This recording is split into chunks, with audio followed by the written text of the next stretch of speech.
கும்பகோணம் பள்ளி தீ விபத்தின் 12ஆம் ஆண்டு நினைவு தினம் இன்று அனுசரிக்கப்பட்டது. பெற்றோர்கள், பொதுமக்கள் உள்ளிட்டோர் கண்ணீர் அஞ்சலி செலுத்தினர்.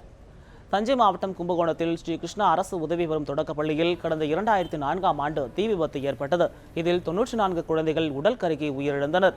நாடு முழுவதும் பெரும் அதிர்ச்சியை ஏற்படுத்திய இந்த கோர சம்பவத்தின் 12ஆம் ஆண்டு நினைவு தினம் இன்று கும்பகோணம் பாலக்கரையில் அனுசரிக்கப்பட்டது. குழந்தைகளின் நினைவிடத்தில் உள்ள படத்திற்கு பெற்றோர்களும் பொதுமக்களும் ஊர்வலமாக சென்று கண்ணீர் அஞ்சலி செலுத்தினர். கும்பகோணம் சார் ஆட்சியர் கோவிந்தராவ், டிஎஸ்பி சிவபாஸ்கர் ஆகியோர் உயிரிழந்த குழந்தைகளின் உருவ படத்திற்கு மலர் வளையம் வைத்து மரியாதை செலுத்தினர்.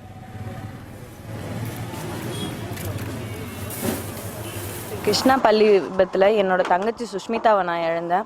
அது நடந்து 12 வருஷம் ஆகுது.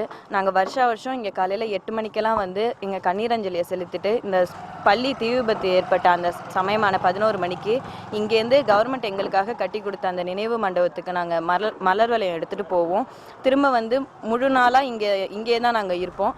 இந்த கோர சம்பவத்தின் நினைவு தினத்தை முன்னிட்டு இன்று கும்பகோணம் பகுதியில் உள்ள அனைத்து பள்ளி கல்லூரிகளுக்கும் விடுமுறை அளிக்க வேண்டும் என இறந்த குழந்தைகளின் உறவினர்கள் தமிழக அரசுக்கு கோரிக்கை விடுத்தனர்.